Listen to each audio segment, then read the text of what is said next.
All right, I have a feeling if Donald Trump did have a subscription, he just canceled it. But the National Review are ripping him a new one. A cover story detailed by 23 top conservative thinkers around the country who say that Donald Trump is not a conservative and should not get the Republican nomination or anywhere near the White House. Bottom line, that didn't sit well with Donald Trump, not surprising, but it didn't sit well with the Republican National Committee that just disinvited National Review from a debate that was all slated for next month. On the phone with us, former Republican presidential candidate Pat Buchanan. Pat, you and I have chatted about this, about how suddenly now it looks like these conservatives with the best of intentions of views, trying to delineate why they don't think Donald Trump is one of them, sort of morphed into the establishment. And I don't think that was their intention. Huh? Well, I think that's right. I mean, there's no new names out there that I've seen that have represented a new position. They've been known to be hostile to Trump. Conservatives, are for him. Conservatives are against him. But I think this is more about National Review trying to really establish a certain identity itself and institutional identity. And I don't think it helps itself. It probably helps Trump to this degree that it makes Trump look more and more like someone who's standing up against the Acela corridor folks, whether they call themselves conservatives or the establishment right. It might do National Review some good in terms of elevating its profile, which has not been high. But I don't think it changes anything politically, and to the degree it does, I think it would help Trump. Now, you were kind of like an anti-establishment guy at the time when you were making your run for president, and there was that sort of pitchfork image of you. Now, I don't know if Donald Trump has a pitchfork. It might be a very expensive one, a brass one. But he does seem quite surprisingly to be appealing to a crowd that sees him as one of them, even though he's a multi-billionaire. What do you make of that? I think, look, he appeals to populists, he appeals to nationalists, he appeals to conservatives, he appeals to patriots.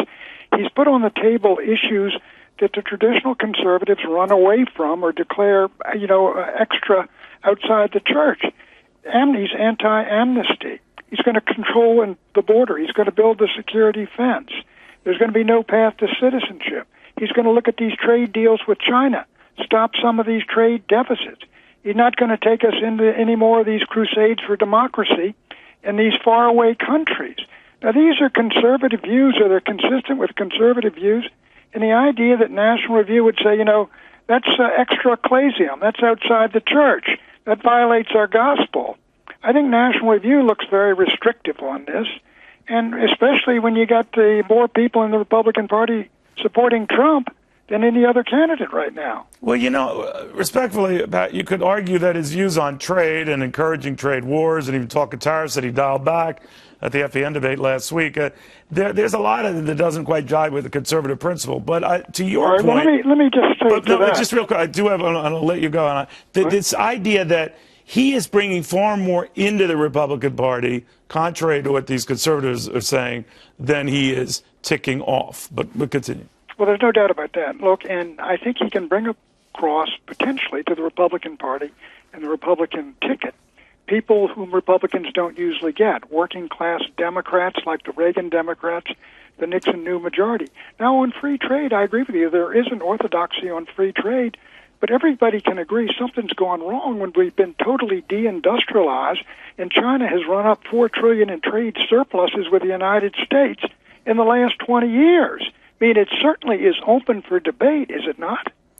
Well, I think you're right about that. I think the populist rage could just as easily be seen as a liberal and a conservative rage at how, in the case of China, a lot of people say, wait a minute, why do we always seem to get the shorter end of the stick on these deals? Maybe the problem is the deals. Why is it wrong to want to preserve the country we grew up in, the dynamic country that was self-sufficient in every category, rather than this Davos world we've got of globalization where the United States is heavily dependent on countries all over the world for what is vital to our national security?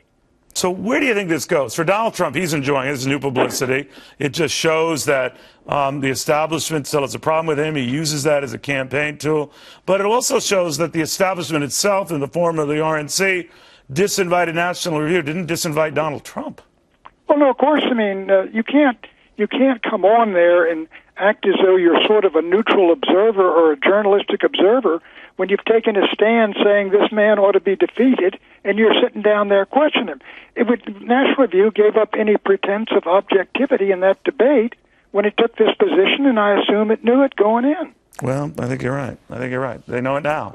All right, Pat, thank you. You've cleared it up for them. Yeah, there we go. No surprise, no alert there. Pat Buchanan.